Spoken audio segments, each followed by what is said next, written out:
শ্রীলঙ্কার সমুদ্র সৈকত কিন্তু আমরা এই মুহূর্তে দেখতে পাচ্ছি অনেক উত্তাল এবং অনেক ঢেউ এখানে কিন্তু আমরা দেখতে পেয়েছি। এই যে দেখতে পাচ্ছেন যে অনেক ঢেউ, অনেক, এক কথায় বলতে গেলে ভাই জীবনে আসলে ভাবতাম যে এরকমটাই হয়, ঠিক আছে, কিন্তু আসলে যখন না বেরোয় বাসা থেকে, বাড়ি থেকে, তখন কিন্তু বোঝা যায় না। তো আসলে চেষ্টা করব একে একে যেই সমস্ত জিনিসগুলো আসলে স্বপ্নের মতো দেখতাম এগুলোকে বাস্তবায়ন করার জন্য। বাকিটা আল্লাহর ইচ্ছা, আল্লাহ যদি তৌফিক দেয় ইনশাআল্লাহ।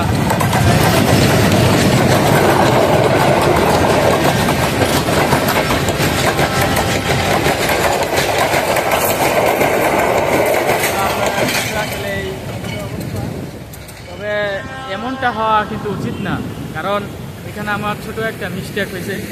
যেমন ধরেন এখন যদি আমি